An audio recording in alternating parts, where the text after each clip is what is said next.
श्रीमद् भागवतम प्रथम स्कंद अध्याय 10वां द्वारका के लिए भगवान कृष्ण का प्रस्थान। श्लोक संख्या 21। अनुवाद एवं तात्पर्य कृष्ण कृपा मूर्ति श्री श्रीमद् अभय चरणारविंद भक्तिवेदांत स्वामी प्रभुपाद द्वारा।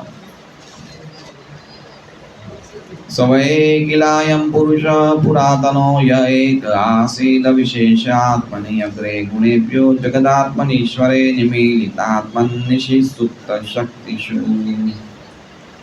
स वै कृष्ण वै जैसा मुझे स्मरण है किल निश्चित रूप से अयम ये पुरुषः भगवान पुरातन आदि यह जो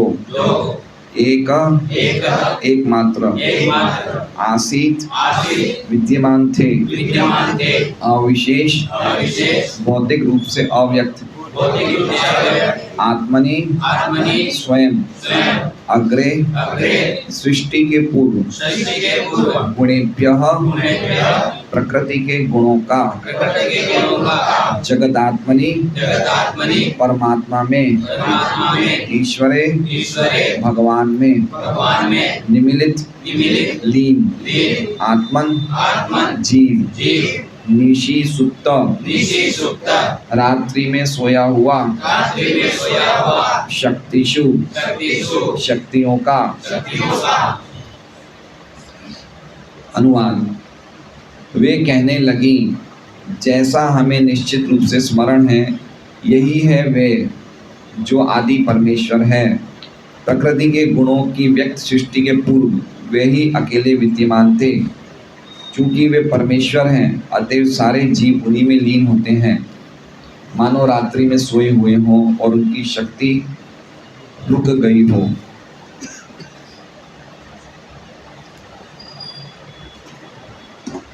ओम ज्ञानतिमिरान्धस्य ज्ञानाञ्जनशलाकया चक्षुरुन्मीलितं येन तस्मै श्रीगुरुवे नमः। नाम श्रेष्ठं मनुमपि शचीपुत्रमत्र स्वरूपं रूपं तस्याग्रजं गुरुपुरीं मातुं दुष्टवाटिं राधा कुंडं गिरिवरमो राधिका माधवाशं प्राप्तो यस्य प्रतितकृपया श्रीगुरुं तं नतोऽस्मि। वन्देऽहं श्रीगुरो श्रीयुतपदकमलं श्रीगुरुं वैष्णवांश्च श्रीरूपं सहग्रजातं सहगण्डगुणाथान्वितं तं सजीवं साद्वैतं सावधूतं परिजनसहितं कृष्णचैतन्यदेवं श्रीराधा कृष्ण पादान् सहगण ललिता शिवशाखान्वितां गुरु वैष्णव भगवान की स्मरण हय विघ्न विनाशन अनायास हय निज वांछित पूरण।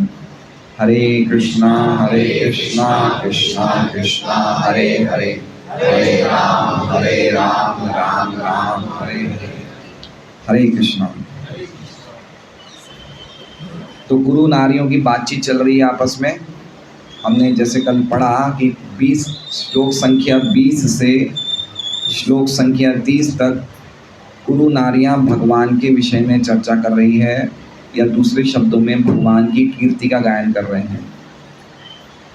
तो कल हमने सुना कि किस प्रकार अन्योन्यम आसीत संजल्प एक दूसरे से वे कृष्ण के विषय में बातें कर रही थी, लेकिन चूंकि उनका मन भगवान में डूबा हुआ था उत्तम श्लोक चेतसाम, तो बातें उनके मुंह से हवा की तरह निकल रही थी क्योंकि उनका मन भगवान में डूबा हुआ था। और कौन थी वो? कौरव इंद्रिय पुर स्त्रीणाम, कौरव इंद्र राजा युधिष्ठिर के नगर की स्त्रियां थी जो छत पे चढ़ी हुई थी, और उनकी स्त्रियों की जो बातें थी वो किस प्रकार थी? सर्वश्रुति मनोहरा, सभी श्रुतियों को भी सभी वेदों को भी हरने वाली थी उनकी बातें। मतलब जब मूर्तिमान वेदों ने श्रुतियों ने उपनिषदों ने उनकी बातें सुनी तो वो भी आकर्षक हो गए। क्यों आकर्षक हो गए? क्योंकि उन्हें लगा कि ये तो हमारे ही तात्पर्य बोल रहे हैं, ये तो हमारा जो सार है उसी की चर्चा ये कर रहे हैं, तो वो भी आकर्षक हो गए। क्या बातें सुनने से? वो क्या बातें करी हैं जिससे वेद भी आकर्षित हो गए, श्रुति भी आकर्षित हो गए। उनकी बातों की विषय वस्तु क्या थी उसकी चर्चा आज होगी। कोई साधारण बातें तो कर नहीं रही थी। या तो वो ऐसे भगवान के बारे में गा रहे होंगे, छोटे छोटे गैया, छोटे छोटे ग्वाल, छोटे सुमेरो मदन गोपाल, या मीठे रसों से भरी राधा रानी लागे, जैसे हम लोग गाते हैं, इस प्रकार की चर्चा नहीं कर रहे थे वो। अगर इस प्रकार की चर्चा करते तो वेद आकर्षित नहीं होते। आप समझ रहे हैं? उनकी चर्चा, अगर श्रुतिगण आकर्षित हुए, मतलब उनकी चर्चा में डीप फिलोसॉफिकल एस्पेक्ट था, कुछ गहरी सिद्धांत की बातें थी जिससे कि वो लोग आकर्षित हो गए। तो हम समझ सकते हैं कि अगर हम स्त्रियों को घूंघट रखने को बोल रहे हैं या अपने धर्म का पालन करने को बोल रहे हैं या घर से बाहर ज़्यादा निकलने को नहीं बोल रहे हैं, तो इसका अर्थ नहीं कि वो घर में चुपचाप बैठे रहें। इसका अर्थ है कि घर में वो शास्त्र का ढंग से अध्ययन करें और गुरुओं की या आचार्यों की बातें सुने, जैसा ये स्त्रियों ने सुना था। ये स्त्रियां खाली कामकाज वाली लेडीज़ नहीं थी, ये लोग घर में रह के इन्होंने बहुत गहरी चर्चाएं सुनी। वो चर्चाएं जो उन्होंने सुनी वो ही चर्चा, क्योंकि हमने देखा कि उन्होंने भगवान को तो देखा नहीं था, उन्होंने तो चर्चाएं सुनी थी। तो चर्चा सुन के उनको ये बातें स्मरण रह गई और इसलिए वही चर्चा अब ये सुनी, पहले उन्होंने श्रवण किया, अब ये कीर्तन कर रहे हैं। तो ये जो पहले 4 श्लोक हैं 21, 22, 23, 24, इसमें भगवान कितने महान हैं, भगवान की भगवत्ता के गुणों का प्रकाश किया है और हम कितने अणु हैं, वो कितने विभु हैं और हम कितने अणु हैं, उस चीज़ का भी प्रकाश किया है। हम कितने परतंत्र हैं, भगवान कितने स्वतंत्र हैं और हम कितनी असहाय अवस्था में हैं बिना भगवान की शरणागति के, उसकी प्रस्तुतिकरण किया गया है ये 4 श्लोकों में। तो पहला श्लोक जो है वो बता रहा है कि भगवान की वो अवस्था जब जगत निष्प्रपंच अवस्था में होता है भगवान की, तब की स्थिति क्या है। निष्प्रपंच मतलब समझ रहे हैं? निष्प्रपंच मतलब प्रपंच। हम बोलते हैं प्रपंच क्या है, हम बोलते हैं क्या फालतू का प्रपंच है। प्रपंच नाम सुना है? तो प्रपंच मतलब ये भौतिक जगत जो प्रकृति के 3 गुणों के द्वारा बना है, इसे क्या बोलते हैं? प्रपंच। तो निष्प्रपंच मतलब ये प्रपंच के पहले की चर्चा हो, पहले ये भौतिक जगत बना उसके पहले भगवान की क्या स्थिति है उसकी चर्चा ये स्त्रियां कर रही है, कुरुवंश की स्त्रियां कर रही है, जैसा इन्होंने सुना है तो वो चर्चा ये कर रहे हैं। तो हम ये सुनेंगे ध्यान से क्या वो बोल रहे हैं, जिससे कि वेद भी आकर्षक हो गए। तो भगवान जा रहे थे और वो आपस में चर्चा कर रहे थे, तो कह रहे थे सौ है, सौ मतलब वो देखो देखो वो कौन? कृष्णा। स मतलब वो, वह मतलब जैसा हमने स्मरण है, वह मतलब क्या हुआ? जैसे उन्होंने कृष्ण को देखा उन्हें क्या स्मरण हुआ? जो उन्होंने अपने आचार्यों से या गुरु से सुना था वो स्मरण हो गया। तो क्या कह रहे हैं?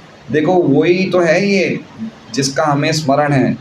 किल मतलब निश्चित रूप से, स मतलब वो, वह मतलब स्मरण आ गया हमें जिसका स्मरण हुआ। किल मतलब निश्चित रूप से, अयम मतलब ये, वो कौन है? वो ये है। कौन है ये? ये पुरुष पुरातन है।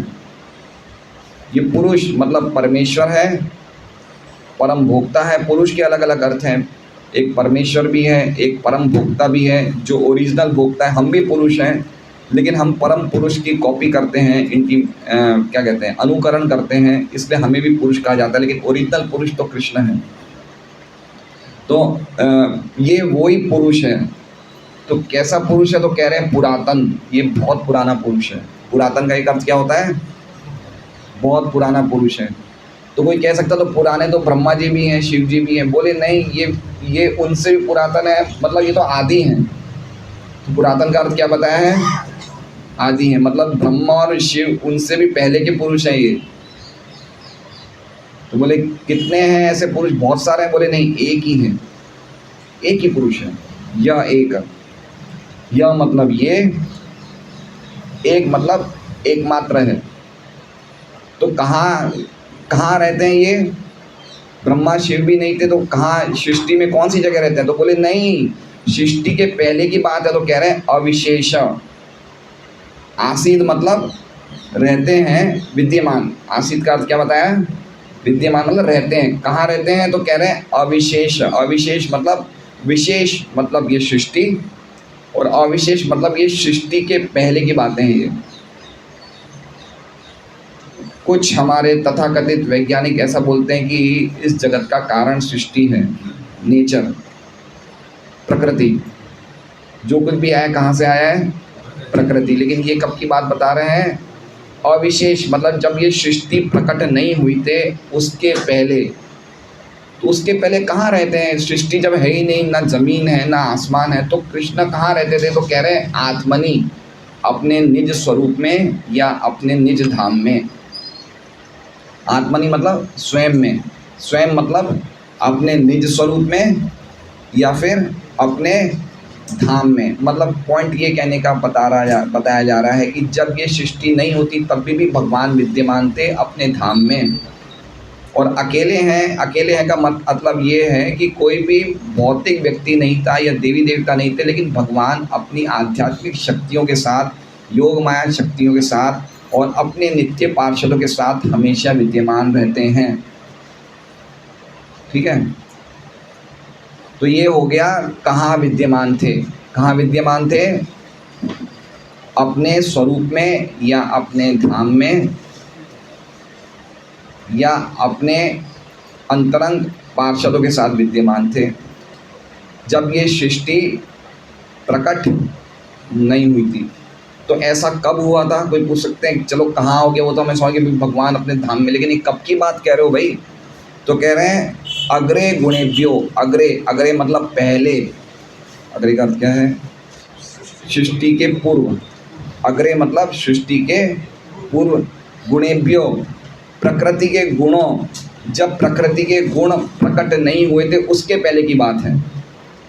पहले तो बताया कि कहाँ रहते हैं, फिर बताया कब रहते हैं। कब, ये कब की बात बताई जा रही है? ये भगवान की स्थिति की कब की बात बताई जा रही है? कि प्रकृति के गुण प्रकट हुए उसके पहले। तो प्रकृति के गुण कौन से हैं? रजोगुण, सतोगुण, तमोगुण। तो ये गुण जब आपस में इंटरेक्ट करते हैं, आपस में एक दूसरे के साथ ये लोग कॉम्बिन वो करते हैं, मर्ज होते हैं, इंटरेक्ट करते हैं, उसके पहले। तो उसके पहले मतलब क्या हुआ? उसके पहले मतलब जब ये भौतिक तत्व प्रकाशमान नहीं होते हैं उस स्थिति को बोलते हैं प्रधान। क्या बोलते हैं? प्रधान। एक होता है प्रधान, एक होता है प्रकृति। ये थोड़ा आज का श्लोक फिलोसॉफिकल थोड़ा सा एस्पेक्ट है, और ये भागवतम की सुंदरता है कि कथाएं चलती है बीच में फिलोसॉफिकल एनालिसिस डाल देते हैं जिससे कि व्यक्ति कृष्ण को साधारण पुरुष नहीं समझे। आप समझ रहे हैं? तो कुछ अभी हम इतनी देर से स्टोरीज देख रहे थे, भगवान आ रहे हैं, स्वागत हो रहा है, ये हो रहा है, लेकिन साथ साथ में बीच में क्या डाल दिया? कुछ सिद्धांतिक बातें डाल दी कि हम कहीं ये गलती नहीं कर बैठे कि कृष्ण कोई साधारण व्यक्ति हैं।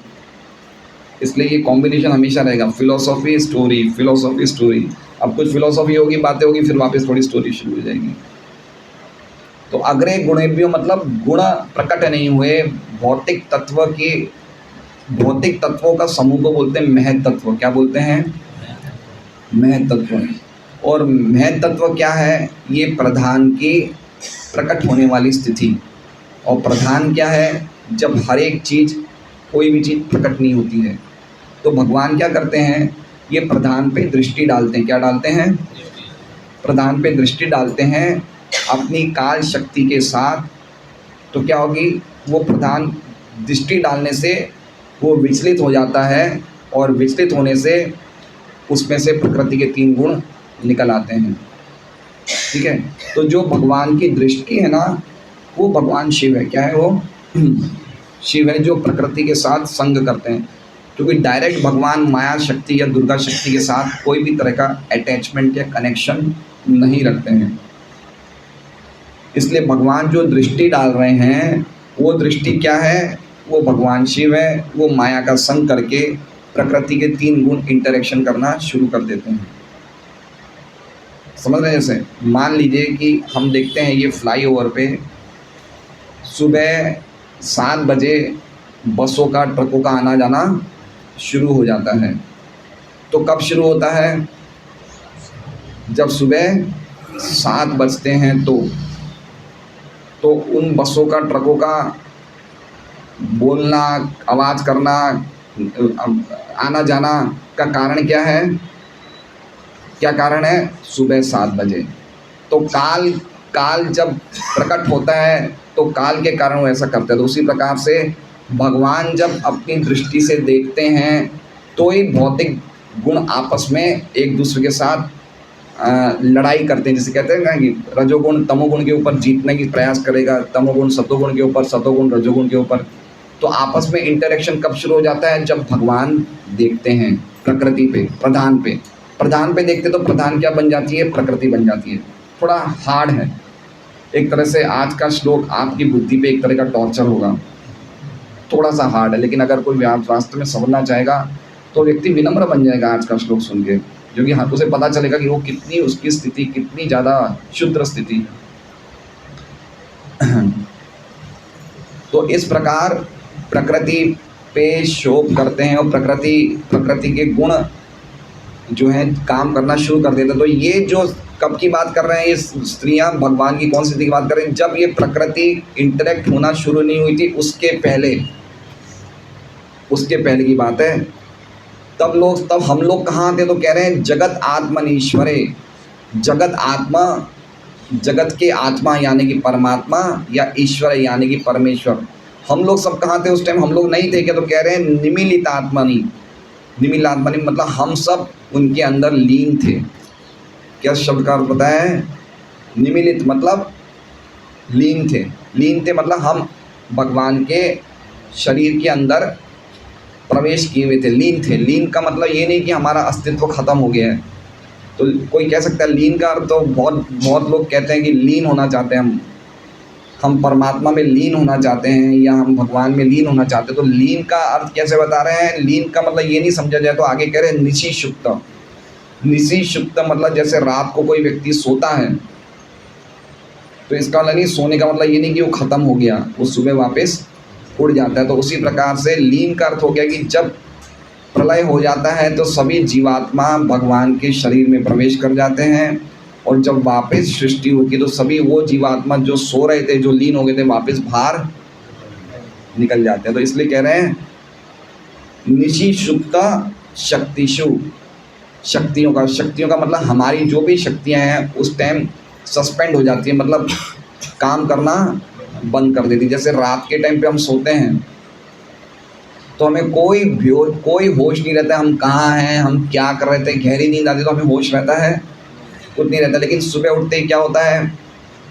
अरे मुझे ये काम करना है, मुझे यहाँ जाना है। सुबह उठते ही हमारी कॉन्शियसनेस या हमारी चेतना वापस प्रकाशित हो जाती है, लेकिन तब तक हमारी शक्तियाँ जो हैं बंद रहती है। तो उसी प्रकार से जब हम भगवान महाविष्णु के हृदयपेट में, ये जगत आत्मनीश्वर किन के बारे में कह रहे हैं? भगवान महाविष्णु के बारे में। प्रलय, 2 प्रकार के प्रलय होते हैं। ये प्रलय की बात है, सृष्टि के पहले और प्रलय के बाद। ये कब की बात कह रहे हैं? भगवान कौन सी की ये अवस्था कब की है? सृष्टि अभी हुई नहीं है और प्रलय हो चुका है, प्रलय हो चुका है। तो प्रलय का अर्थ क्या होता है? जब ब्रह्मा जी के 100 साल पूरे हो जाएं तो हम लोग महाविष्णु के पेट में चले जाते हैं, और जब ब्रह्मा जी की रात्रि आती है तो हम गर्भोदक क्षय विष्णु के पेट में चले जाते हैं। समझ रहे हैं बात को? ये हम तात्पर्य में और ज़्यादा अच्छी तरह समझ जाएंगे। तो 2 प्रकार के प्रलय हैं, एक ब्रह्मा जी की रात्रि का प्रलय, एक ब्रह्मा जी के जीवन के अंत का प्रलय। तो जीवन के अंत में हम महाविष्णु के पेट में रहते हैं, और ब्रह्मा जी की रात्रि में हम गर्भोदक विष्णु के पेट में रहते हैं। प्रभु जल्दी बताओ, हमारे तो पेट में चूहे कूद रहे हैं, क्या बड़बड़ करे जा रहे हो आप? थोड़ी अच्छी बातें बोलो। अरे ये बहुत अच्छी बातें, गहरी बातें, ये समझो आप, है ना? तो कोई मन में ये मत सोचना कि हमारे तो पेट में चूहे कूद रहे हैं। पेट की बात बता रहे हैं हम, अभी महाविष्णु के पेट में हम लोग हैं। तो समझ गए ये श्लोक का अर्थ? गोपियाँ भगवान, अरे गोपियाँ नहीं, सॉरी, हस्तिनापुर की स्त्रियाँ भगवान की सुंदरता को देख रहे हैं, भगवान के आकर्षक रूप को देख के कह रहे हैं, अरे ये तो वही व्यक्ति है जिनके बारे में हमने निश्चित रूप से सुना था। किन से सुना था? हो सकता है नारद जी से सुना होगा, जिनसे भी कोई प्रामाणिक व्यक्ति से सुना था। तो क्या व्यक्ति हैं? बड़े पुरातन पुरुष हैं ये, भगवान है, आदि भगवान है।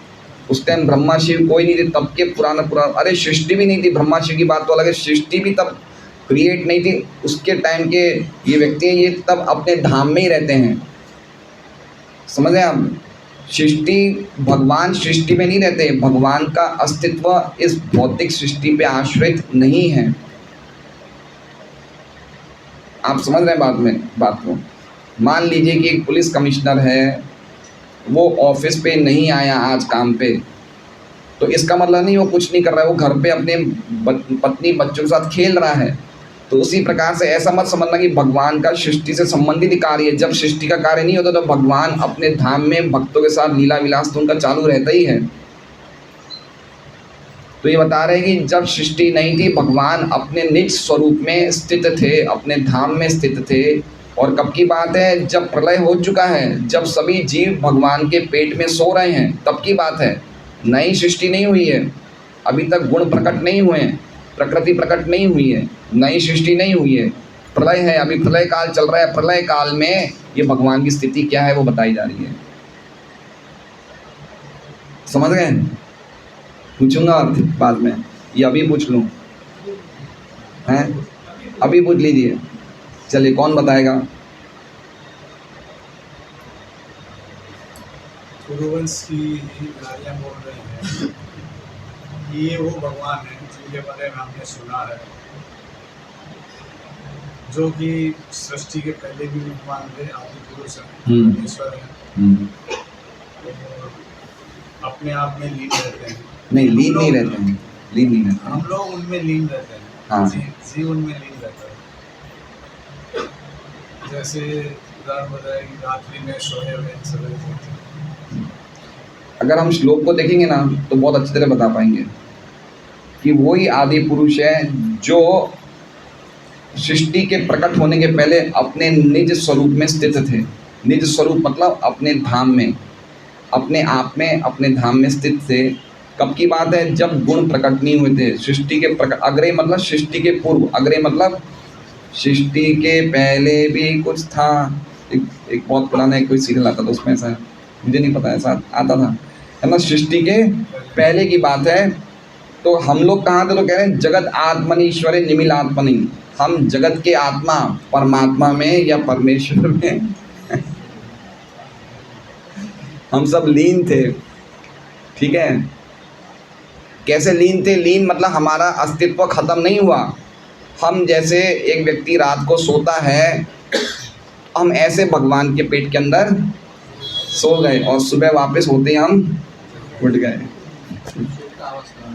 सुप्त निशि सुप्त शक्तिषु। देखिए, ये सब श्लोक समझेंगे ना तो हमें बहुत इंटरेस्ट आएगा।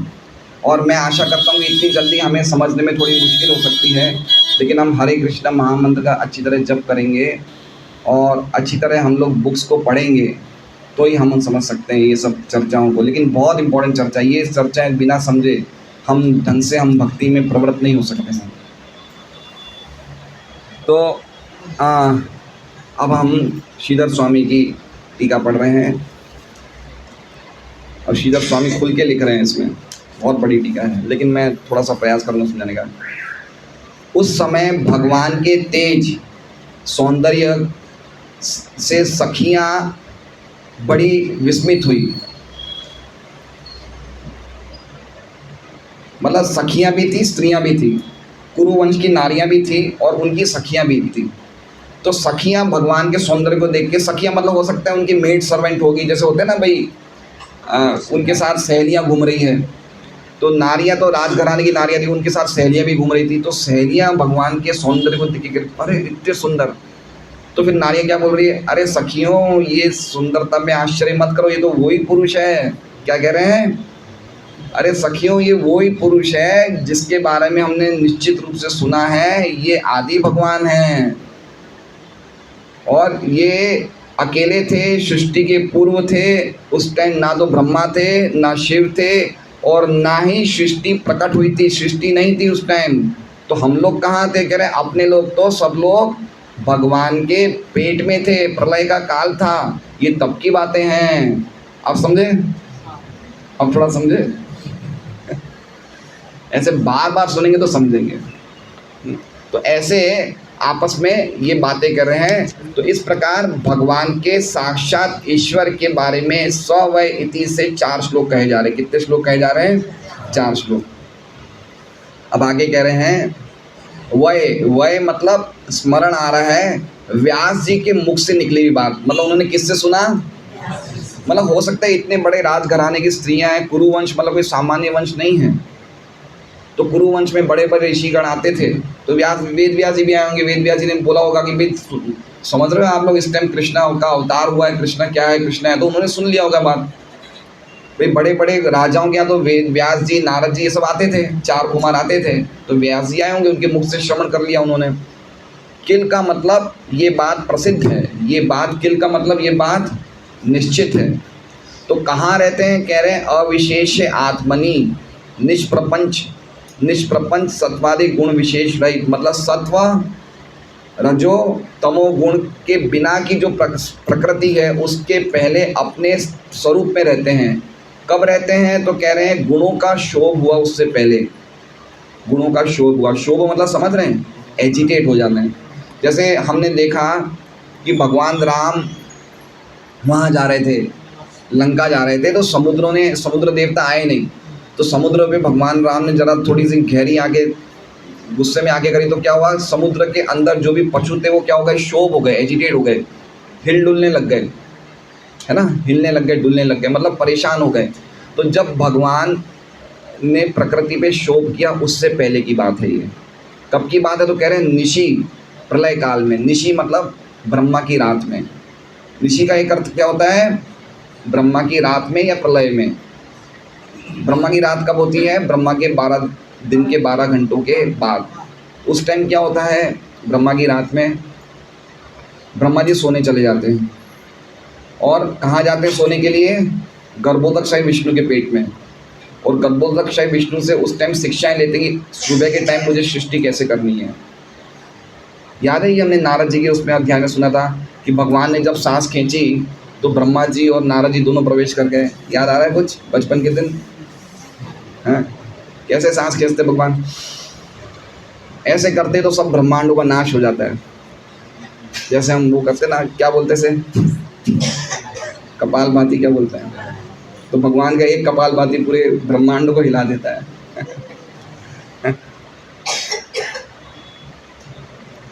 तो ये बता रहे हैं कि भगवान के लक्षण बता रहे हैं। जगताम आत्मनि मतलब भगवान जो सभी जगत के परमात्मा हैं। और निमिलित आत्मनि मतलब सभी जीवात्मा जो भगवान में लीन हो जाते हैं।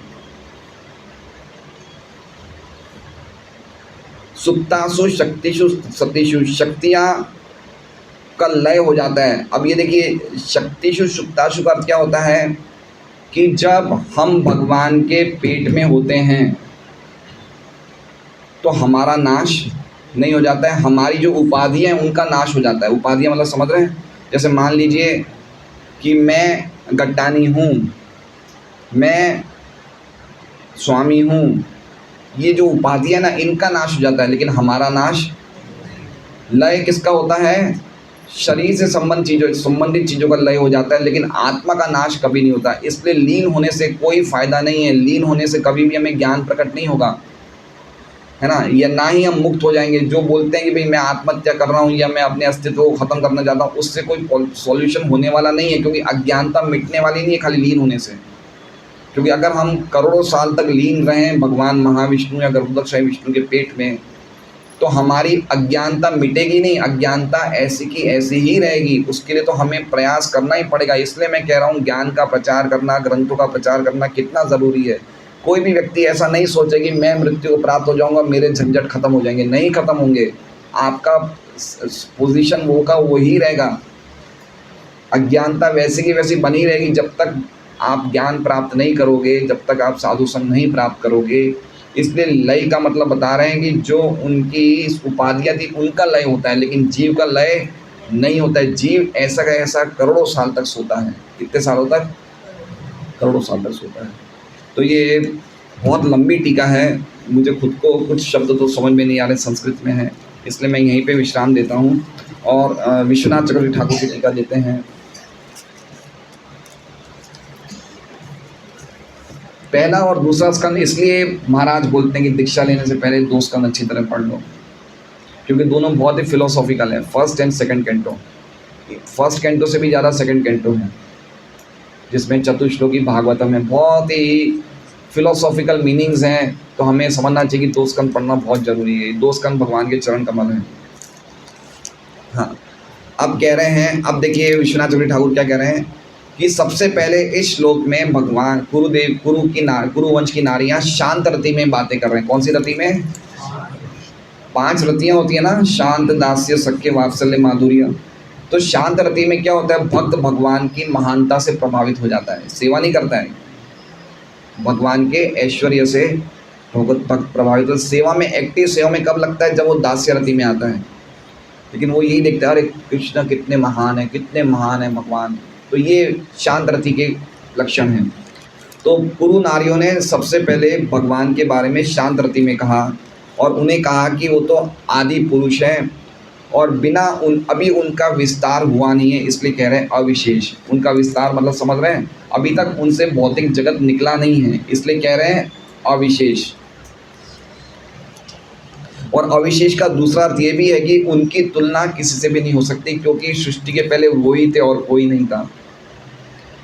उनकी तुलना हम ब्रह्मा और शिव जैसे बड़े बड़े देवताओं से भी नहीं कर सकते, क्योंकि सृष्टि के पहले वो नहीं थे, खाली वो अकेले ही थे।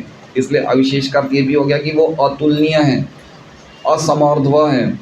उनकी तुलना हम कोई भी देवी देवता से नहीं कर सकते। और ये वैष्णव तंत्र में भी लिखा है, यस्तु नारायणम देवम ब्रह्मरुद्रादि देवते समत्वेनेव सवीक्ष्यत स पाषंडी भवेत्। कि जो भगवान नारायण को ब्रह्मा और शिव के बराबर समझता है, वो नरक जाने योग्य है, उसकी शक्ल नहीं देखनी चाहिए। तो ये सब श्लोक हैं। ये सब ये इन्होंने किससे सुना? कह रहे हैं हमने व्यास जी से सुना। निश्चित रूप से कृष्ण ही वो पुरुष हैं। और वो क्या बता रहे हैं? जब वो भगवान के लिए ऐसे बातें करे तो ऐसे उंगली बता रहे थे, तर्जनी, इंडेक्स फिंगर को ये बोलते हैं ना, देखो ये वो कृष्ण हैं, ऐसे बातें कर रहे थे, है ना। तो हम जब कृष्ण को देखते हैं यहाँ पे, तो हमें भी ऐसे शास्त्रों की बातें आनी चाहिए। देखो ये वो कृष्ण है जिसके बारे में आज हमने भागवतम क्लास में सुना था। ऐसे तुरंत ये इसे ही कहते हैं ज्ञान चक्षु, शास्त्र चक्षु। क्योंकि कृष्ण की सुंदरता देखने के पास लिए हमारे पास अभी वो आंखें नहीं हैं जैसे गोपियों के पास थी। गोपियाँ क्या कहती थी, ये पलक क्यों झपक रही है? और हम क्या कहते हैं, कब 12:30 बजे दर्शन बंद हो गए तो मैं प्रसाद लेने जाऊँगा। हमारी आंखों में गोपियों की आंखों में फ़र्क है ना, फ़र्क है। तो हमें कैसे देखना चाहिए? प्रेम चक्षु से नहीं देखना चाहिए, क्योंकि प्रेम तो अभी है ही नहीं इनमें।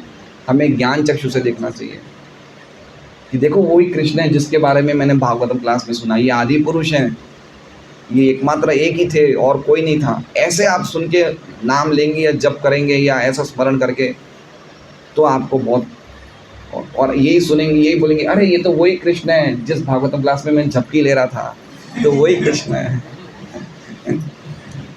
तो फिर वो कीर्तन में आनंद नहीं आएगा। हाँ, तो ऐसे भगवान को तर्जनी बताते हुए वो कह रहे थे कि यही सबसे पहले विद्यमान थे और कोई नहीं था।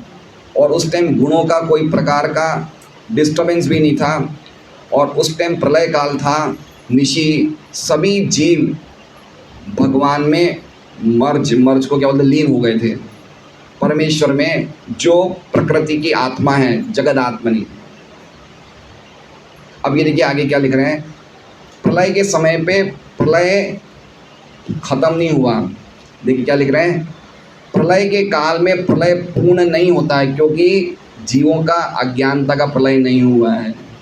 देखिए क्या बता रहे हैं कि ऐसा मत समझना प्रलय में हमारे अज्ञान का प्रलय हो गया। अज्ञान का प्रलय नहीं हुआ, खाली हमारे शरीर का प्रलय हुआ है। अज्ञान कैरी फॉरवर्ड होता रहेगा। हमें इसी जीवन में पूरा प्रयास करना चाहिए अज्ञानता की चादर को हटाने का। ये तो अज्ञानता चलती रहेगी। कभी नहीं सोचना कि मैं मर जाऊं जल्दी तो मेरी मरने से सब तरह की अज्ञानता खत्म हो जाएगी। ये जनरल कंसेप्ट है लोगों में कि हे भगवान इस दुख में दुनिया से मुझे उठा ले, बोलते कभी कभी उठा ले मुझे, या मैं ऊपर से कूद जाऊं, या कोई ऐसी बातें बोलते हैं। लेकिन उससे कोई सॉल्यूशन नहीं है ना, क्योंकि अज्ञानता का प्रलय तो होगा ही नहीं। अज्ञानता तो कैरी फॉरवर्ड होगी। और फिर वो नहीं पता कि कौन से शरीर में होगी, हो सकता है मनुष्य जीवन प्राप्त नहीं भी करें। इसलिए कह रहे हैं कि ये जो प्रलय है, ये प्रलय खाली जीवों की भौतिक उपाधि का प्रलय है, जीव का प्रलय नहीं है। खाली जो उसकी शरीर से संबंधित जो उसकी उपाधि थी उसका प्रलय है। दूसरे इस वाक्य का दूसरा अर्थ यह है कि कृष्णा वो आदि पुरुष हैं जो गुणों के शोक से पहले और प्रलय के समय अपने स्वरूप में अकेले स्थित थे। अकेले मतलब ये नहीं समझना चाहिए अकेले, अपनी आध्यात्मिक शक्तियों के साथ, गोपियों के साथ, पार्षदों के साथ, उनके साथ स्थित थे। अब ये उस समय भगवान अपने अलग अलग लीलाओं में अपने पार्षदों के साथ अपने ही स्वरूप में रमण कर रहे हैं। वो अकेले थे उस समय, और कोई नहीं था, ना ब्रह्मा थे ना कोई नहीं था। और जो दूसरा जो आगे का श्लोक है उसका भी इसी तरह से अर्थ समझना चाहिए। तो ये भी थोड़ी सी हार्ड टीका है, लेकिन हार्ड टीका है, लेकिन साथ साथ में हमें इसका जो मूल मीनिंग है वो समझ गए हम लोग, समझ रहे हैं? इतना तो समझ ही गए होंगे थोड़ा बहुत, इतनी अलग अलग टीकाओं से हमने पढ़ा, कुछ मैंने प्रयास किया समझाने का, तो हम समझ गए होंगे। लेकिन ये बहुत ही अद्भुत श्लोक है, प्रभुपाद जी के तात्पर्य से और हो सकता है हम अच्छी तरह समझ जाएं। तात्पर्य, इस दृश्य जगत का विलय दो प्रकार से होता है। अब देखिए शुरुआत में लिख दिया कि ये जगत लंबा समय नहीं चलने वाला है, इससे आपको अटैचमेंट विड्रॉ करना पड़ेगा। सबसे पहले प्रभुपाद जी क्या लिखते हैं, इसका विलय मतलब प्रलय, नाश निश्चित है, ये लिमिटेड समय के लिए है। और दो प्रकार का विलय है, कह रहे हैं हर 4 अरब 32 करोड़ साल सौर वर्षों के बाद, सौर मतलब सोलर, सौर वर्ष के बाद जब एक ब्रह्मांड विशेष के स्वामी ब्रह्मा शयन करते हैं तो एक प्रलय होता है। एक प्रलय बता दिया, इसे कहते हैं आंशिक प्रलय। कब होता है ये? 4 अरब 32 करोड़ साल जो ब्रह्मा जी के 12 घंटे हैं, तब एक प्रलय होता है। तो इस प्रलय में क्या होता है मैं आपको बता देता हूँ। जैसा मैंने सुना है, मेरा तो अनुभव है नहीं, मैंने जैसा सुना है मैं बता सकता हूँ। ये पूरे ब्रह्मांड में जो जितने भी हल्के लोक हैं, मतलब ब्रह्म लोक से नीचे वाले जितने भी लोक हैं, वो सब लोक का प्रलय हो जाता है। और सभी प्राणी जितने भी जीवात्मा हैं, वो कहाँ प्रवेश कर जाते हैं? उस ब्रह्मांड के जो विष्णु हैं, उस ब्रह्मांड के मतलब ये ब्रह्मांड के अंतर्यामी कौन है? इस ब्रह्मांड के परमात्मा कौन है? गर्भोदक्षाई विष्णु। जीवों के हृदय के परमात्मा कौन है? शिरोदक्षाई विष्णु। और पूर्ण प्रकृति के परमात्मा कौन है? महाविष्णु। तो ब्रह्मा जी की रात्रि के टाइम पे हम सब लोग गर्भोदक्षाई विष्णु के साथ प्रवेश कर जाते हैं, और ब्रह्मा जी भी प्रवेश कर जाते हैं। किनके यहाँ? गर्भोदक्षाई विष्णु। और तब हम रात को सो जाते हैं। कितनी देर सोते हैं हम लोग? ब्रह्मा जी की रात्रि कब तक चलती है? 4 अरब 32 करोड़ साल। तो ब्रह्मा जी के 12 घंटे दिन के 4 अरब 32 करोड़ साल, और ब्रह्मा जी की रात्रि भी इतनी 4 अरब 32 करोड़ साल। तो ब्रह्मा जी के 24 घंटे कितने के हुए? 8 अरब 64 करोड़ साल। ये ब्रह्मा जी की क्या है? 24 घंटे हैं।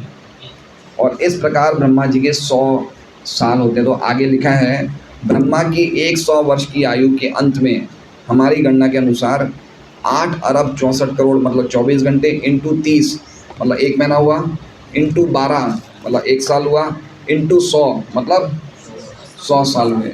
ये ब्रह्मा जी के 100 साल है। और भगवान विष्णु की क्या है? ये कपालभाति।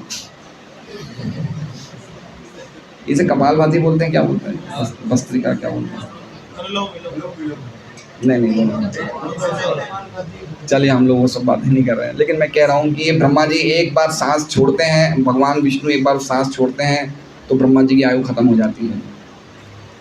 और ये हमारे साथ भी ऐसा होता है। हम लोगों को बड़ा गर्व है अपने जीवन पे, या अपने 100 सालों पे, या अपने 70-80 सालों पे, लेकिन हम भी अपने रात्रि के टाइम पे देखते हैं कुछ ऐसे कीड़े मकोड़े हैं जो रात को ही जन्म लेते हैं, अर्धरात्र में उनकी शादी हो जाती है और सुबह झाड़ू लगते वो मर जाते हैं। तो हमारी दिन भी ब्रह्मा जी के अनुसार, देवताओं के अनुसार इतनी ही है हमारी भी। आप समझ रहे हैं? हम लोगों की भी स्थिति ऐसी ही है। इसलिए ये मैंने कहा था कि ये श्लोक भगवान की महानता बता रहा है और हमारी अणुता बता रहा है कि हम कितने क्षुद्र हैं, हम कितने इनसिग्निफिकेंट हैं, हम कितने तुच्छ हैं। तो ये ब्रह्मा जी के 100 वर्ष के बाद संपूर्ण ब्रह्मांड का प्रलय होता है और दोनों ही बार मैं तत्व अर्थात भौतिक शक्ति तथा जीव तत्व अर्थात तटस्थ शक्ति भगवान के शरीर में लीन हो जाती है। लीन हो जाती है मतलब समझे आप, लीन हो जाती है मतलब जिस काम के लिए हमें भेजा गया था वो काम हमने पूरा नहीं किया, तो ये पनिशमेंट एक प्रकार का है। हमें क्यों भेजा गया? भगवान जीवों को शरीर चाहिए ना, हम सबको शरीर चाहिए, कब तक हम सोते रहेंगे ऐसे? तो भगवान कृपा करके हमें शरीर देते हैं कि शरीर से हम धर्म अर्थ काम मोक्ष 4 प्रकार के जो हमारे ये क्या कहते हैं पुरुषार्थ है उनको सिद्ध करें, और कोई विशेष कोई व्यक्ति होता है वो पंचम पुरुषार्थ सिद्ध करे, भगवान की शुद्ध भक्ति प्राप्त करे। इसके लिए हमें मनुष्य जीवन मिलता है, लेकिन उसका हम प्रॉपर यूटिलाइजेशन नहीं करते हैं, और तब तक ब्रह्मा जी की रात्रि आ जाती है या ब्रह्मा जी के 100 साल पूरे हो जाते हैं, तो उस टाइम जितने भी लोग थे वो लोग सभी लोग भगवान के पेट में चले जाते हैं। और कितने साल तक रहते हैं? अगर ब्रह्मा जी का 100 साल पूरे नहीं हुए तो हम कब तक रहेंगे? 8 अरब 64 करोड़ साल तक भगवान के पेट में। इतने साल तक हम भगवान के पेट में पड़े रहेंगे। कैसी अवस्था में? जैसे सो रहा है रात को व्यक्ति सोता है, वैसे हम सोए हुए पड़े रहेंगे, और फिर वापस सृष्टि होगी, सुबह ब्रह्मा जी अगला दिन आएगा तो वापस हमारी कॉन्शियसनेस है भगवान एक्टिवेट कर देते हैं और वापस हम उड़ जाते हैं। और ऐसे ही अगर ब्रह्मा जी के 100 साल पूरे हो जाते हैं तो हम कितने साल तक पड़े रहेंगे? 8 अरब साल तक। हमें पता ही नहीं कितने साल तक रहेंगे। ब्रह्मा जी के 100 वर्ष के बाद जो प्रलय होता है जिसे महाप्रलय बोलते हैं, उसके बाद हम भगवान महाविष्णु के पेट में, हमें खुद को नहीं पता कि अनादि काल तक हम पड़े रहेंगे। तो हम देखिए क्या हमारी असहाय अवस्था है। अभी अगर ये चीज़ हम पूरी नहीं कर रहे हैं तो हम कितनी खतरनाक स्थिति में हैं। महत्तत्व मतलब जितने भी भौतिक तत्व हैं उनका समूह नहीं, जितने भी भौतिक तत्व हैं उनका समूह, पंचमहाभूत, मन बुद्धि अहंकार, जो कुछ भी हमारे शरीर में चीज़ें लगती है उन सब का, पूरे शरीरों का समूह महत्तत्व है। प्रधान महत्तत्व का अनमैनिफेस्टेड रूप है। अनमैनिफेस्टेड मतलब अभी तक दिखता नहीं है, वो अंदर है अभी तक, उसे प्रधान की स्थिति बोलते हैं। और महत्तत्व मतलब दिखने लग गया। सारे जीव भगवान के शरीर में तब तक सुप्त रहते हैं जब तक जगत की दूसरी सृष्टि नहीं हो जाती। भौतिक जगत की सृष्टि, पालन तथा संहार का यही विधान है। मतलब समझ रहे हैं कि हम लोग इस प्रकार हम लोग आ रहे हैं जा रहे हैं, लेकिन खाली एक गड़बड़ी हो रही है, हमारा अविद्या नष्ट नहीं हो रही है? बस खाली हम इधर से उधर जा रहे हैं, लेकिन वो अविद्या हमारे साथ कैरी फॉरवर्ड हो रही है। इसलिए मेरा निवेदन है कि प्रभुपाद जी चाहते थे कि ऐसे दिव्य ग्रंथों का प्रचार हो। आप लोग आइए, कल वो है अक्षय तृतीया है, कल ग्रंथ वितरण करेंगे, बहुत ज़रूरी है। नहीं तो जितना हमें लाभ हुआ इतना तो लाभ लोगों को दीजिए। जितना हमें लाभ हुआ है जीवन में, इतना लाभ तो हम किसी के घर जा रहे हैं, एक बुक लेके जा रहे हैं, कुछ समझा रहे हैं, आप हरे कृष्ण महामंत्र करो, आप जप करो, आप ये बुक पढ़ो, कितना बड़ा हम कल्याण कर रहे हैं, कितना बड़ा कल्याण। नहीं तो अगर हमें जो सौभाग्य प्राप्त हुआ है उस सौभाग्य को हम अच्छी तरह उपयोग नहीं कर रहे, अगर हम प्रचार नहीं कर रहे हैं। लेकिन प्रचार के टाइम, डिस्ट्रीब्यूशन के टाइम हमारी जो स्थिति होती है वो ऐसी होती है कि जैसे कोई 100 सोटों द्वारा मारा गया ना व्यक्ति, बिना मन के आता है, मरा हुआ सा ऐसे आता है जैसे क्या हो गया उसे। और वो भी अगर हम प्रसाद नहीं रखते तो और वो आधे रह जाते हैं, ऐसी स्थिति हो जाती है हमारी। अभी हम जोश में, क्योंकि 8:45-9 बजे प्रसाद मिलने वाला है, तो जोश में अगर यही फल रखते तो देखिए क्या होता है, 25% पब्लिक रह जाएगी, है ना। तो देखना चाहिए हमारी स्थिति कितनी खतरनाक है। भगवान द्वारा गतिमान किए जाने पर भौतिक प्रकृति के 3 गुणों की अंतःक्रिया से भौतिक सृष्टि होती है। ये हमने समझ लिया था, ये सब सुना था हमने, कैसे भौतिक सृष्टि होती है। इसलिए यहाँ पर कहा गया है कि भौतिक प्रकृति के 3 गुणों के गतिमान होने के पूर्व भगवान विद्यमान थे। कृष्ण थे सृष्टि के पहले भी। तो इसलिए सृष्टि के पहले, सृष्टि मतलब भौतिक चीज़ों की सृष्टि, उसके पहले कृष्ण थे। तो कृष्ण का शरीर तो भौतिक तत्वों का नहीं होगा ना, क्योंकि सृष्टि के पहले ही वो थे, तो उनका शरीर तो भौतिक तत्वों का होगा नहीं, तो आध्यात्मिक शरीर होगा। तो ये बात समझनी चाहिए। श्रुति मंत्र में कहा गया है कि सृष्टि के पूर्व केवल सर्वोपरि भगवान विष्णु का अस्तित्व था, तब न तो ब्रह्मा थे, न शिव, न ही अन्य कोई देवता। तो इसलिए कंप्लीटली एक लाइन में बता दिया प्रभुपाद जी ने कि देवताओं की पूजा करने की कोई आवश्यकता क्योंकि ब्रह्मांड के नाश के साथ उनके लोगों का भी नाश हो जाएगा। आपके देवता जिनकी यहाँ हम आराधना करते हैं वो ही नहीं बचेंगे, तो हमारी आराधना की क्या कीमत है बताइए। अंतवत्तु फलम तेषाम तद्भवत्यल्पविदसाम, जो हमें उनसे फल मिलने वाले वो भी अंतवत है। कब तक चलेंगे बताइए। अब हंसदूत प्रभु ने प्रार्थना करी कि भाई मेरा बेटा को है सबसे सुंदर लड़की मिले, बहू मिले, तो इनकी प्रार्थना पूरी हो भी जाएगी, लेकिन कितनी लंबी चलेगी, 50 साल 60 साल, उसके बाद कब तक चलेगी प्रार्थना। तो हमारे भौतिक जगत में जो भी हम इच्छाओं के लिए देवताओं की पूजा करते हैं, वो देवता भी नहीं रहने वाले हैं, वो इच्छाएं भी पूरी हो जाएगी तो कब तक चलेगी, ना ही उनके लोग रहने वाले हैं। इसलिए अगर हमारी कोई कामना भी हो तो खाली भगवान नारायण की, भगवान कृष्ण की पूजा करनी चाहिए, और कोई चीज़ की आवश्यकता नहीं है। हाँ, अभी हम लोग देखते हैं काफ़ी हमारे भक्त भी भक्ति में आने के बाद नवरात्रा करते हैं, नवरात्रा का व्रत करते हैं। अभी भी हमारे घर में बच्चे होते तो यहाँ जा रहे हैं जाट जरूर कराने हैं, वो सब करवाने, कोई आवश्यकता नहीं। अगर आपने भगवान की भक्ति स्वीकार कर ली है तो भगवान की भक्ति करने से आप खाली भगवान की उसको भक्ति में लाके आप सभी देवी देवताओं का सब कुछ आप कंप्लीटली उपासना कर रहे हैं, कोई ज़रूरी नहीं है। लेकिन भक्ति में आने के बाद भी हम ये सब कर रहे हैं, तो ये कौन सी कैटेगरी में आ गया, नियम आग्रह। मतलब हम कुछ ऐसी चीज़ें कर रहे हैं जिसको हमें नहीं पता कि हम क्यों कर रहे हैं, हमें नहीं पता हम क्यों कर रहे हैं, इससे हमारा सौभाग्य का नाश हो जाएगा। 6 प्रकार के कार्यों से हमारे भक्ति रूपी सौभाग्य का नाश हो जाता है। अत्यार प्रयासश्च प्रजल्प नियम आग्रह। नियम आग्रह का 2 अर्थ होते हैं। एक तो हम कुछ नियम कर रहे हैं जो भक्ति से पहले करते आ रहे थे। अरे भाई, आप दूसरी क्यों आपने पास करी कि आप 10वीं में आओ, अब 10वीं पास होने के बाद वापस दूसरी में जाओगे क्या, नहीं जाओगे ना। तो देवताओं की पूजा जरूरी है अगर आप भगवान की भक्ति नहीं कर रहे हो। अगर आप ये स्थिति बताई जा रही है भाई भगवान तो कब से आप भगवान की भक्ति कर रहे हो, तो देवता तो तब खुद ही प्रकाशमान नहीं हुए थे, तब आप भगवान की सनातन भक्ति कर रहे हो, फिर आपको ये सब करने की क्या जरूरत है। तो कुछ चीज़ तो हम इसलिए कर रहे हैं क्योंकि हमें पता ही नहीं है, नियम फॉलो कर रहे हैं लेकिन पता नहीं क्यों कर रहे हैं। तो इससे क्या होगा, ये हमारी भक्ति में बहुत बड़ा बाधक है। षड्वीर भक्ति विनश्यति, ये 6 चीज़ों से भक्ति विनष्ट हो जाएगी, स्पॉइल हो जाएगी। विनष्ट मतलब स्पॉइल हो जाएगी, ख़त्म तो नहीं होगी लेकिन स्पॉइल हो जाएगी, है ना। और एक नियम का पालन ही नहीं कर रहे हैं। नियम आग्रह के 2 अर्थ हैं। एक तो हम नियम आग्रह, नियम पालन कर रहे हैं लेकिन क्यों कर रहे हैं, भक्ति में प्रगति हो रही नहीं हो रही वो नहीं जानते। और एक हम नियम आग्रह, नियमों को ही हम तोड़ रहे हैं, 4 नियमों का पालन नहीं कर रहे हैं। तो दोनों चीज़ों से भक्ति का नाश हो जाए। भगवान कृष्ण की स्थिति बता रहे हैं, कौन बता रहे हैं, कुरु की नारियां बता रहे हैं। किनसे सुना, वेद व्यास जी सुना। इनसे बड़ी अथॉरिटी क्या होगी। भागवत में सुखदेव गोस्वामी लिख रहे हैं, सबसे बड़ी अथॉरिटी हमारे पास है, उसके बाद भी हम नहीं समझ रहे हैं, तो हम बराबर सुन नहीं रहे हैं, या फिर हम देवताओं को भगवान के समान समझ रहे हैं। कुछ तो बात होगी, इसलिए हम छोड़ना नहीं चाहते हैं। हम वो पुरानी चीज़ें छोड़ नहीं रहे हैं, साथ में भक्ति कर रहे हैं। तो भगवान तो सब देख रहे हैं, भगवान को पसंद नहीं है।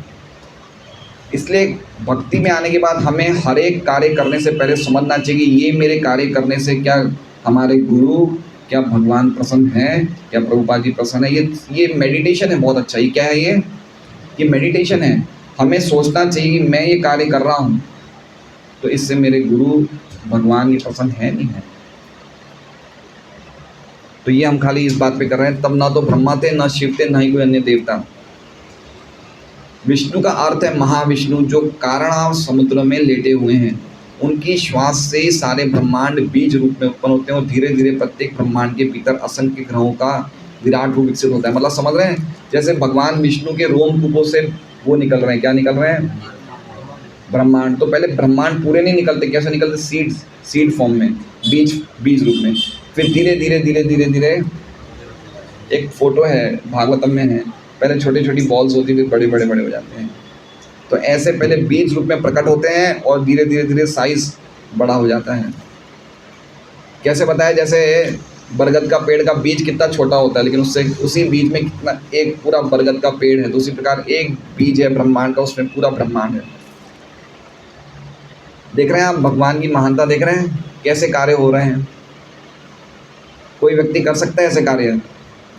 एक एक चीज़ भगवान का कंप्लीटली परफेक्ट है, उनका क्रिएशन परफेक्ट है, उनकी वाणी परफेक्ट है। कहीं चीज़ में दुनिया का सबसे बड़े से बड़ा अच्छा से अच्छा व्यक्ति होगा ना, जिस पे आपको बहुत फेथ होगा, कभी ना कभी बोलने में कुछ गड़बड़ कर ही देगा। कोई ना कोई बोल, कल हमारे प्रधानमंत्री ने भी कुछ बोलने में गड़बड़ कर दी है ना। तो आप समझिए बात में, परफेक्टनेस खाली कृष्णा या उनका एक प्रामाणिक प्रतिनिधि दे सकता है, और कोई नहीं दे सकता है। इसलिए हमें वही बोलना चाहिए जो हमने सुना है प्रामाणिक सूत्र से, और ज़्यादा हमें नहीं बोलना चाहिए मेरे ख्याल से। अरे तुम्हारे ख्याल की क्या कीमत है भाई? जो तुमने सुना है बराबर है वो बोल दो। मेरे हिसाब से तो ऐसा होना चाहिए। अरे तेरे हिसाब की क्या वक्त क्या है, तेरे हिसाब की औकात क्या है, बता तू कौन होता क्या है। अगर सुना है तो प्रॉपरली बोलो, नहीं तो चुप रहो।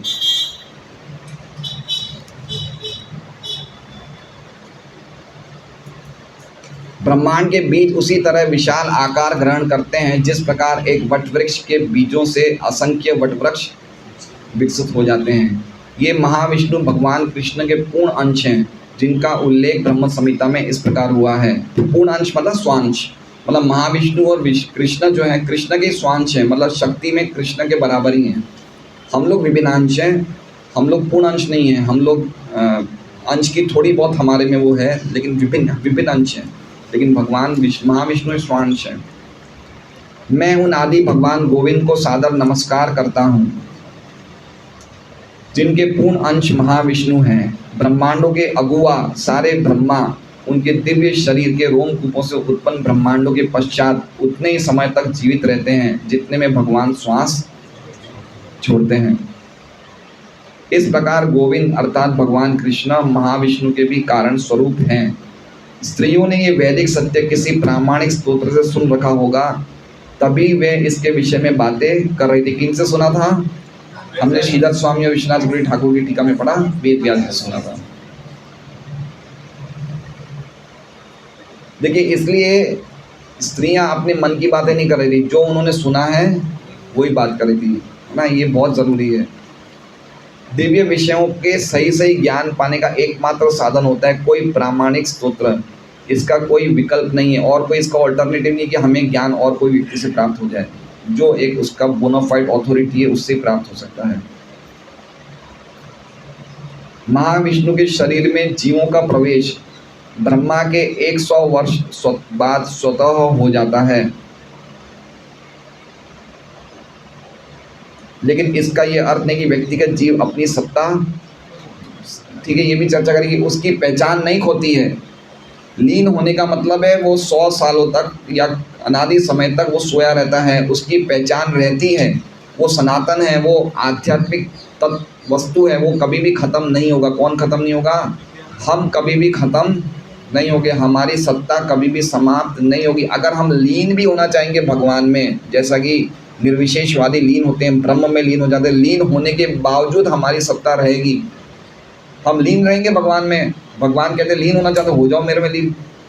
अब ये हमारी इच्छा है, हम कब तक रहें, अरबों साल तक रहे, लेकिन हमारी सत्ता बनी रहेगी। अरबों साल के बाद भी हम वापस भौतिक जगत में आ जाएंगे, क्योंकि हमें आनंद चाहिए। लीन होने में क्या आनंद है? बेटा बाप को बोले पिताजी मैं तो आप में लीन हो जाता हूँ। अरे बेटा, मैंने तुझे कोई लीन होने के लिए थोड़ी पैदा किया है। खूब मौज मस्ती कर, खा पी, अपने साथ में चलते घूमते हैं। तो भगवान ये तो चाहता है जीव को कि मैंने तुम्हें लीन होने में, तुम भक्ति कर, आदान प्रदान कर, इसके लिए मैंने जन्म दी, तुझे सृष्टि में प्रकट किया है। लीन क्यों होना चाहता है भाई? लीन एक तरह से फ्रस्ट्रेशन का वो है, लक्षण है लीन होना। जब व्यक्ति बहुत ज़्यादा निराश हो जाता है, फ्रस्ट्रेट हो जाता है, तो भौतिक जगत के अपने आप के अस्तित्व को ख़त्म करना चाहता है ना। इसलिए वो लीन होना चाहता है। वो उससे अच्छा नहीं लगता है वापस जगत में आना या कोई प्रकार का। वो समझता है कि मेरा अस्तित्व ख़त्म तो सब कुछ सही हो जाएगा।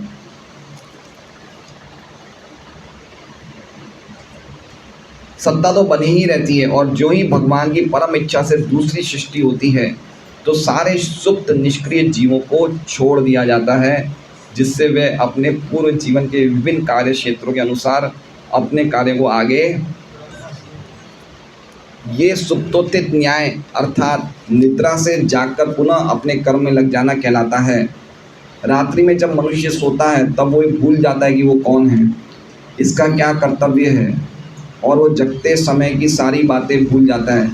किंतु ज्यों ही वो नींद से उठता है तो उसे जो कुछ करना होता है सब स्मरण हो आता है, और वो फिर से अपने कार्यकलापों में लग जाता है।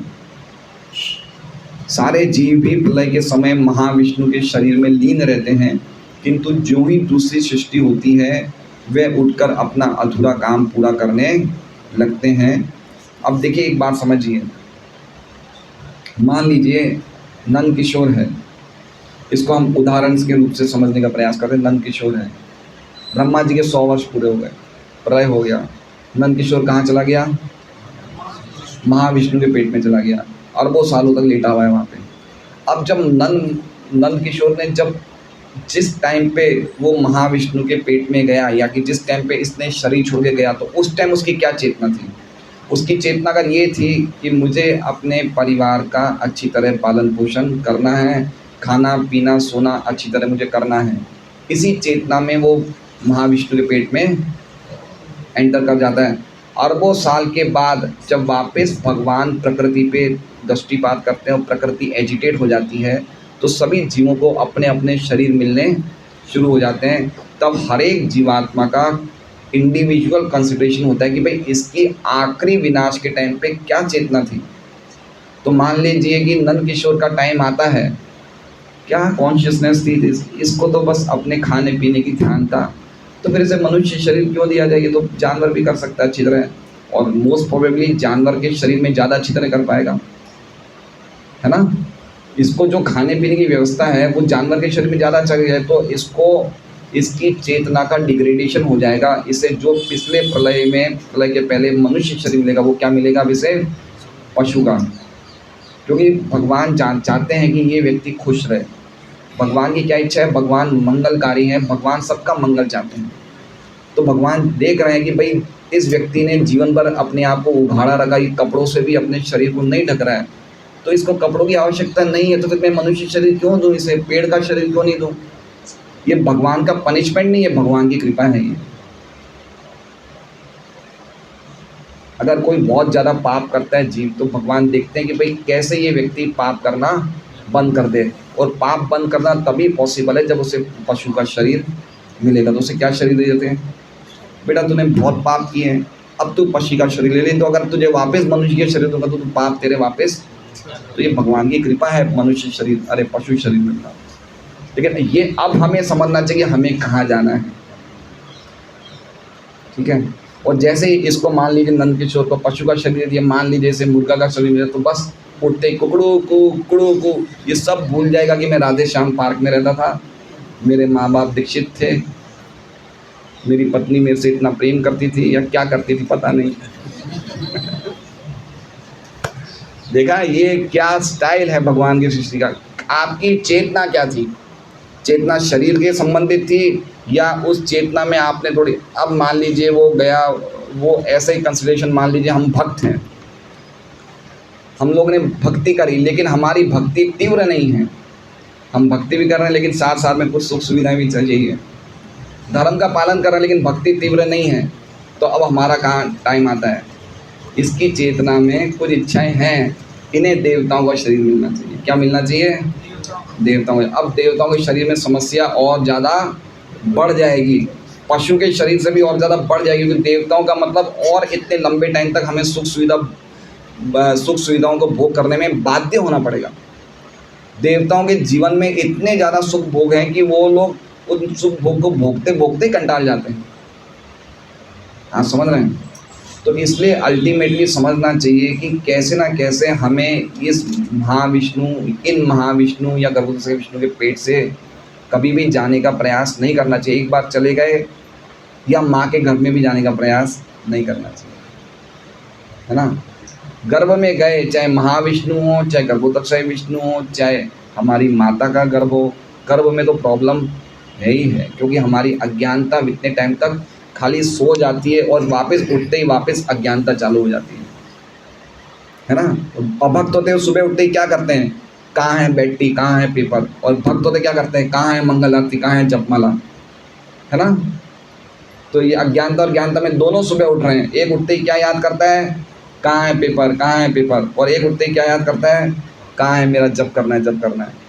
तो इतना चेतना का डिफरेंस है। अब भक्ति में आने के बाद हमारी चेतना में फ़र्क आया नहीं आया, अब इसको और प्यूरिफाई करना है, क्योंकि हम शरीर नहीं है, हम शरीर से अलग चीज़ है, हम आध्यात्मिक स्फुलिंग है। हमें इस शरीर से कोई लेना देना नहीं है। ये शरीर के जो बच्चे, बीवी, पत्नी है, ये इनका भी हमसे कोई लेना देना नहीं है, खाली ये शरीर के बाई प्रोडक्ट्स हैं। लेकिन हमारा अटैचमेंट कितना है देखिए। तीव्र होनी चाहिए हमारी भक्ति सीधी इसी जीवन में। अगर तीव्र नहीं हुई और हमारी कॉन्शियसनेस कौन प्रकट कर रहे हैं, हमें सोती हुई अवस्था में कौन जगाते हैं, भगवान जगा रहे हैं ना।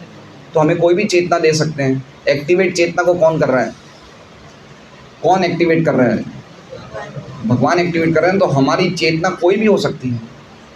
तो चेतना हमारी फ्लो कर रहे हैं, हम पशु की आवश्यकताओं में हम अपनी चेतना को बहा रहे हैं, तो कितना गलत कर रहे हैं। वो चेतना को सेव करना है, भगवान के विचारों में लग के उस चेतना को बनाए रखना है, उसको फ्लो नहीं जाने देना है।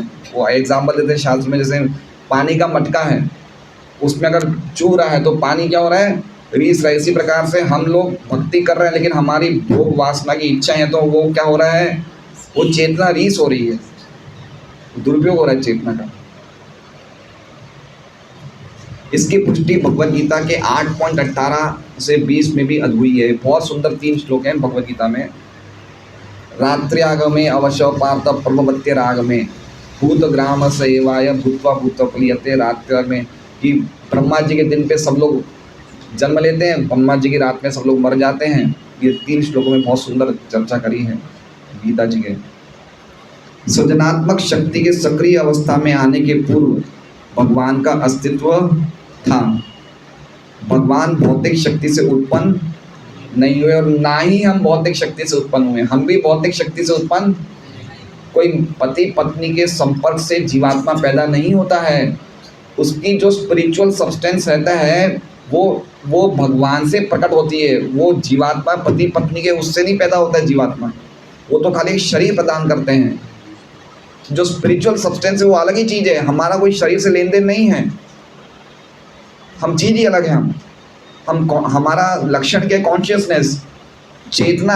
हम देख रहे हैं, हम ऐसे चोट लगती है, हम ऐसे करते हैं, दर्द होता है, ऐसे घूम रहे हैं, ऐसे घूम। ये चेतना कहाँ से आई? ये कोई शरीरों के संपर्क से आई क्या चेतना? नहीं, शरीरों के संपर्क से तो शरीर पैदा होता है, चेतना पैदा नहीं होती है। तो इसलिए नहीं समझना चाहिए कि किसी के मरने पे वो मर गया, वो नहीं मरता है, खाली शरीर मर रहा है। चेतना खाली ट्रांसफर हो रही है दूसरे शरीर में, ट्रांसमाइग्रेट हो रही है। इसलिए कह रहे हैं भगवान भौतिक शक्ति से उत्पन्न नहीं हुए हैं। उनका शरीर पूर्ण रूप से आध्यात्मिक है और उनके शरीर तथा उनमें कोई अंतर नहीं है। सृष्टि के पूर्व भगवान अपने परम धाम में रहते हैं। कहाँ लिखा है यहाँ पे? सृष्टि के पूर्व भगवान अपने परम धाम में रहते हैं। कहाँ लिखा है यहाँ पे? आत्मनि, सेकंड लाइन में आत्मनि। आत्मनि मतलब अपने धाम में रहते हैं, जो परम पूर्ण और अद्वितीय है। कितने भक्त बोलेंगे हाश, खत्म हो गया प्रभु जी, बाल बाल बचे आज तो।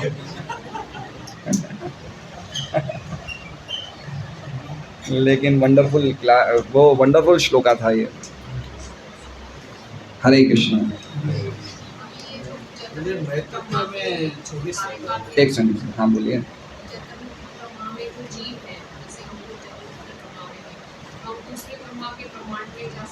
हाँ, हम कहीं भी जा सकते हैं। हम 10 मुख वाले ब्रह्मांड के ब्रह्मांड में भी जा सकते हैं। हम 2 चीज़ों को चेंज करते हैं, एक तो लोगों को, एक शरीर को। शरीर भी चेंज कर रहे हैं और वो स्थान भी चेंज कर रहे हैं। तो जरूरी नहीं हम इसी ब्रह्मांड में रहेंगे, हम दूसरे ब्रह्मांड में भी जा सकते हैं। यस प्रभु। पहले आपका प्रश्न बोलिए। महत्व में 24 तत्व आएंगे।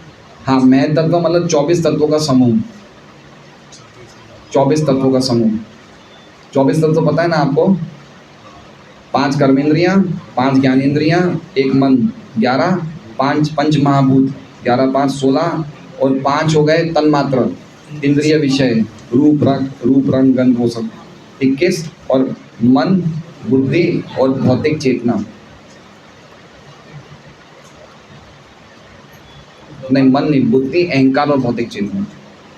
मन तो पहले ही बोल दिया था। दृष्टिपात करते हैं तो हम भगवान जब इस महत्व पे, भगवान प्रधान पे दृष्टिपात करते हैं, तो प्रधान में से ये मटेरियल्स प्रकट होते हैं और फिर ये अपने आप दृष्टिपात चालू है भगवान का दृष्टिपात चालू है। फिर ये अपने आप इंटरेक्शंस आपस में मटेरियल एलिमेंट्स इंटरेक्शन करते हैं, फिर भगवान अपना वीर्य डालते हैं जीवात्मा के रूप में।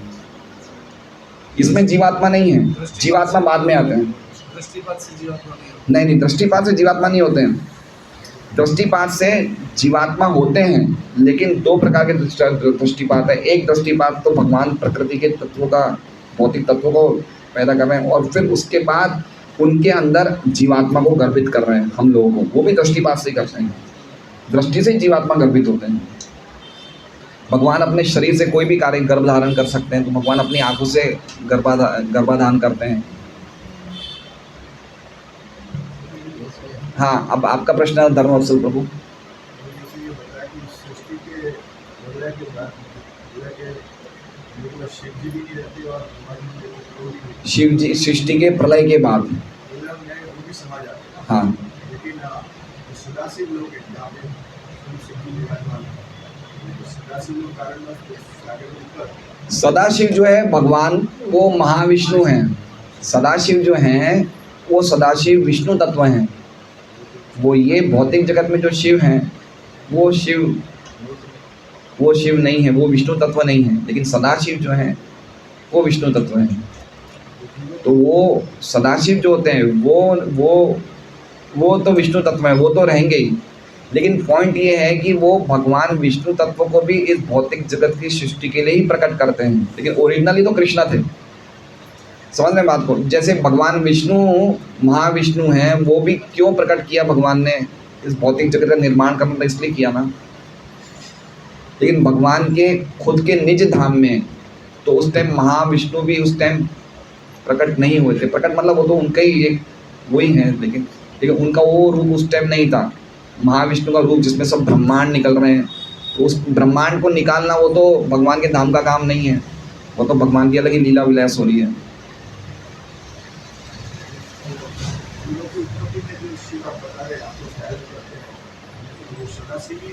वो सदाशिव नहीं है, वो ये शिव है, जगतपति दुर्गापति शिव है। वो जो दुर्गा का संग करते हैं, सदाशिव दुर्गा का संग नहीं करते हैं। जो दुर्गा के साथ संपर्क में हैं वो दुर्गापति शिव हैं। जिन शिव की आराधना ज़्यादातर हम लोग करते हैं, भौतिक जगत के लोग करते हैं, वो शिव माया का संग करते हैं, भगवान विष्णु नहीं करते हैं। डायरेक्ट कॉन्टेक्ट भगवान विष्णु माया से नहीं रखते हैं। उनकी आँखों के द्वारा वो आँख का जो वो दृष्टिपात है वो शिव जी है।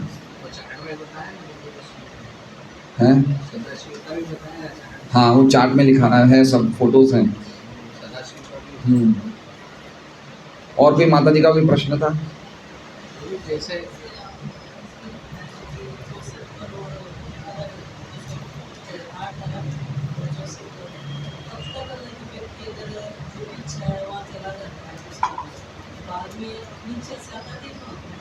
नहीं, बाद में अपनी इच्छा, उसकी इच्छाएं जो करनी है उसको जीवित अवस्था में कर ले। हो उसकी इच्छाएं बाद में कुछ नहीं चलती है। वो भगवान की कर्मणा देव नेत्रेण जंतुर्देहोपपत्तये, कर्मों के अनुसार देव नेत्रेण, देवताओं ने उस प्रकार जैसा देखा है उसके हिसाब से उसे जंतु देहोपपत्तये, उसे देह मिलता है। अपनी इच्छा से नहीं मिलता है। उसने अपनी इच्छा जो भी इस्तेमाल करनी थी उसने अपने कार्यकाल में कर ले। बाकी एक बार उसने शरीर छोड़ दिया तो उसकी कोई इच्छा नहीं चलती है। फिर वो कम्प्लीटली उसको किस प्रकार का शरीर मिलना है वो भगवान के हाथ में है। हाँ, इतने साल जब तक वापस सृष्टि नहीं होगी तब तक वो वहीं रहेगा। ऐसे सुप्त अवस्था में रहेगा, सोता हुआ। नहीं, कुछ क्रिया नहीं रहती, वो सोता हुआ रहता है, बस कुछ भी नहीं, लीन रहता है भगवान में। जिन्होंने खूब नींद की गोलियां खाई उनके लिए अच्छा है कि भाई मुझे खूब सोने को मिलेगा। हैं? यही चीज़ रुक सकती है और कुछ चीज़ नहीं रुक सकती है। यही चीज़ हम कर सकते हैं और कोई दूसरा काम नहीं कर सकते। भगवत प्राप्ति ही कर सकते हैं, बाकी कोई काम नहीं कर सकते। भौतिक जगत में हमें भेजा गया है इसी सोने को रोकने के लिए ही भेजा गया है। इसके लिए हमें पूरा सीरियस हो जाना चाहिए। अगर ये हम नहीं रोक पाए तो हमें सोने से कोई नहीं बचा सकता है।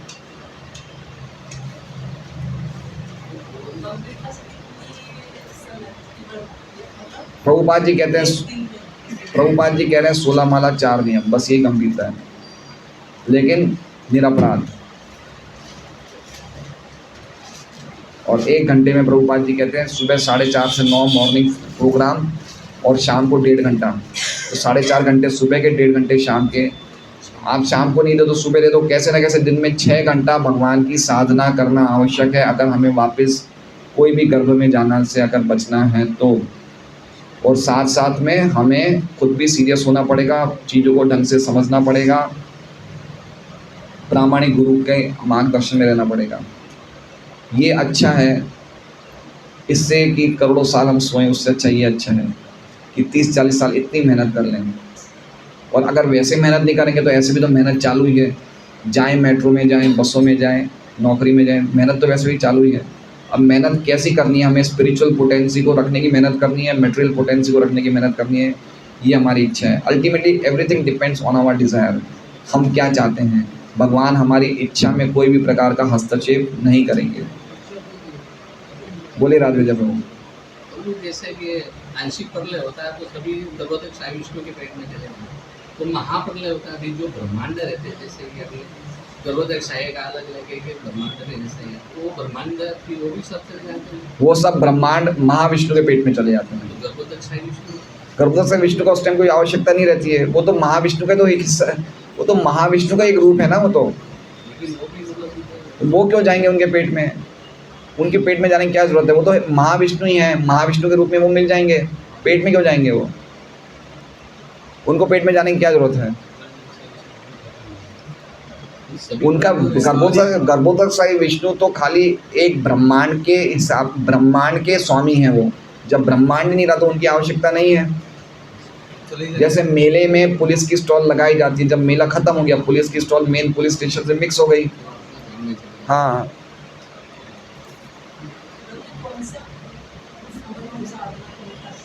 हैं?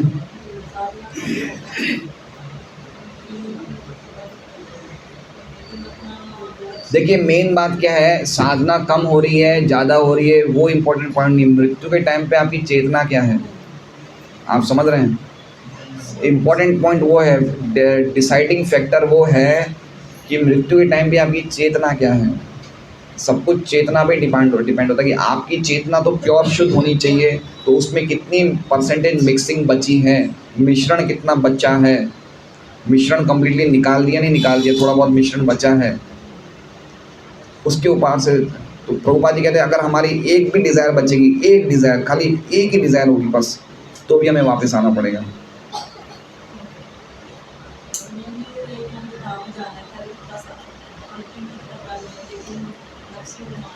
हाँ, तो धाम जाना, तो धाम में जाने के मौके बार बार दिए जाएंगे, लेकिन चेतना हमारी क्या है उसके अनुसार हमें बार बार भक्ति के अवसर दिए जाएंगे ना। कह रहे हैं सूची नाम श्रीमदाम के, ऐसा नहीं है कि अगर हम भक्ति करने के बाद हमारा नाश हुआ तो हम लोग अच्छे घरों में जन्म लेंगे। भक्ति के वापस अवसर दिए जाएंगे, वापस हमें गुरु मिलेंगे, सब कुछ मिलेगा, हमें चांसेस सब दिए। जो भक्ति कर रहा है उसका तो कभी नाश तो हो ही नहीं सकता, लेकिन मैं इसलिए ये स्टेटमेंट नहीं बोल रहा हूँ फिर वापस हम ढीले पड़ जाएंगे। पॉइंट समझिए, हम मारवाड़ी जो इतने खतरनाक होते हैं कि अगर उन्हें थोड़ा सा भी ढील दी गई तो उसे पकड़ लेते हैं। पॉइंट ये है, समझिए बात को। इसलिए प्रभुपाद जी बोलते हैं एक ही जीवन में चले जाओ। हमें क्या लगता है, अरे अच्छा शरीर तो मिलने वाला ही है, अगले जीवन में फिर भक्ति कर लेंगे, तो यहाँ से निकलने का प्रयास नहीं आएगा। हमें नहीं पता चलेगा कितना दुखमय है भौतिक जगत। और ऐसा जरूरी भी नहीं है कि हमें भक्ति करने के बाद भी हमें अच्छी गति मिले। अच्छी गति तो मिलना निश्चित है ही है, लेकिन हमें ये सोच के नहीं रहना चाहिए कि भाई हमें तो मिलेगी, हम अपने आप को स्वामी समझ लेते हैं। हम तो ये सोचेंगे क्या पता मैं मल का कीट भी बनूं, क्या पता। ये भक्तों की भावना होनी चाहिए। उनको मन में ये नहीं सोचना चाहिए कि मुझे अच्छी गति मिलेगी, वो तो ये सोचता है मैं तो कोई लायक हूँ ही नहीं। That is the thing. भक्त की भावना क्या होती है कि वो अपने आप को कभी अच्छा समझता ही नहीं, तो उसके मन में ये भावना आनी ही नहीं चाहिए कि मैं भक्ति करूँ तो अगला जीवन मुझे अच्छा मिलेगा। अगर ये कोई सोच रहा है तो ये भक्त सचमुच वो ढंग से डिवोशनल प्रिंसिपल्स को समझा नहीं है। वो तो सोचता है कि मेरी क्या गति होगी, मुझे तो पता नहीं क्या होगा, लेकिन मैं तो यही चाहता हूँ कल को मैं कोई भी घर में जाऊँ भगवान की भक्ति का प्रयास मिले, ऐसा सोचता भक्त के लिए। लेकिन ये नहीं सोचना चाहिए अरे मैं तो देवताओं के शरीर में जाऊँगा, मैं भक्ति कर रहा हूँ, मैं कोई सामान्य व्यक्ति थोड़ी हूँ। ऐसी थिंकिंग नहीं होनी चाहिए।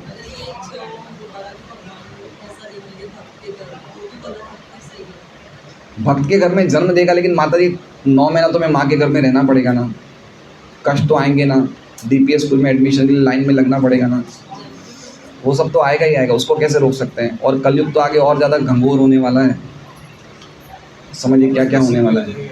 हैं दूसरे जन्म में वापस दूषित भी हो जाए, दूसरे जन्म में दूषित हो जाए, दूषित भी हो सकती है चेतना। यस, बड़े घर में जन्म लेने के बावजूद भी गारंटी नहीं है कि आपको अच्छा संग मिलेगा। अगर खराब संग मिला तो क्या होगा।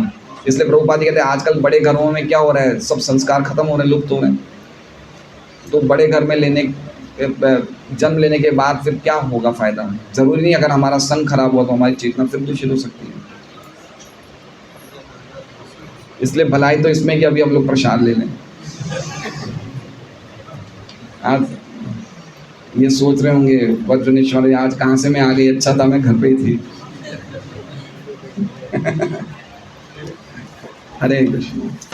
लेकिन मुझे तो ऐसे फिलोसॉफिकल श्लोकास में बहुत इंटरेस्ट आता है।